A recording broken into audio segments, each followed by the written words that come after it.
Naniniwala ba kayo sa miracle or milagro? Miracle na.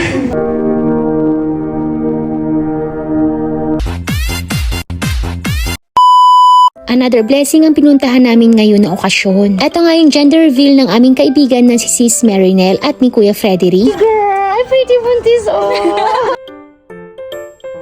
So siya ang naatasan na maglagay ng... Diyan pa siya, mamaya pa. Wait lang, ano yung tawag dyan, Daddy? Ha? Paano? Pasabog kung boy or girl. Hindi pa nga namin nilagay dahil may mga bata at baka nga hilain, baka maging gender reveal field nga ito. At maya-maya na nga din ay nag-umpisa na nga itong program.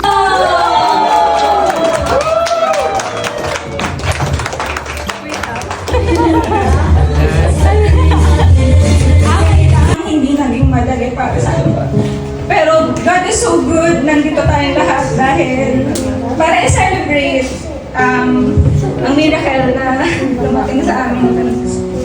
Naku, nakakaiyak naman talaga ang kanilang pinagdaanan at saksi nga kami sa kanilang mga ups and down. Naniniwala ba kayo sa miracle or milagro? Dahil ako, oo. Dahil patunay nga ang aking mga kaibigan sa milagro na nangyari sa kanilang buhay. Alam namin ng mga kaibigan niya kung gaano na nila kagusto magkaroon ng anak. Pero yung mga panahon na nag-expect sila ay hindi pa nga binibigay ni Lord yun. Ginawa nila ang kanilang makakaya para magkaroon ng anghel sa kanilang tahanan. At yung time na pinanghihinaan sila ng loob, doon naman binigay ni Lord ang kanilang hinihiling. O diba, napakagaling talaga ni Lord. Kaya ramdam namin ang kanilang emosyon sa araw na yan.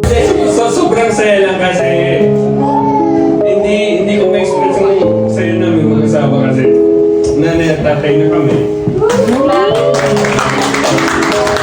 Kaya hindi lang naman kami masaya, siyempre yung mga tao na mamahal sa amin sa paligid. Pinapasalamatan namin yung mga tropa namin, pamilya namin kasi yung mga pinagdaanan namin hindi nyo kami iniwanan. Lagi kayo nagdadasal para sa amin. So, sobrang laking tulong na yun kasi kung hindi dahil sa inyo, siguro nakatulong yung isa sa na madinig yung aming panalangin. Salamat sa inyo lahat.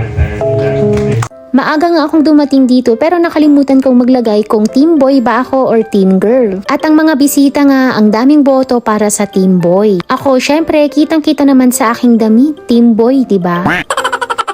Speaking nga sa aking damit, ay nako, pangalawang gender reveal na nga ito na suot ko at sana manalo nga ito aking suot ngayon. Bago nga i-reveal kung anong gender ni baby, syempre kailangan munang mag-games.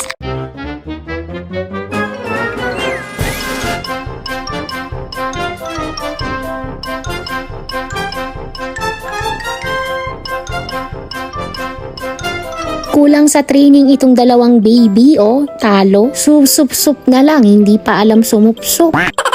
Iba daw kasi yung sinusup-sup nila. Anyways, pagkatapos nga ng mga pag-games ay bumaba na nga kami para maumpisahan na nga ang pag-gender reveal. Nakaka-good vibes nga dito sa kanilang place dahil Malabagyo or Tagaytay nga yung kanyang ambience. And their moment, they have waited for 8 years. Okay? Again, sino ang team girl?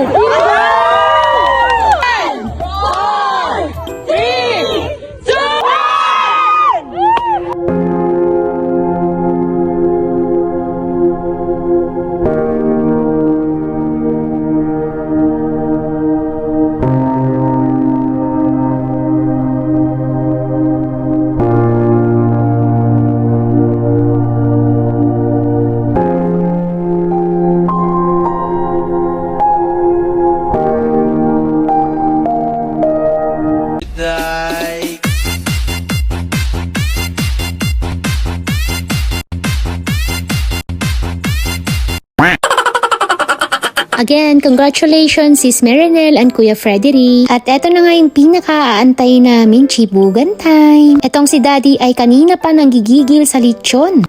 Wag po kami, diet po kami ni Mami Sara ninyo. Siyempre, wala. Thank you po.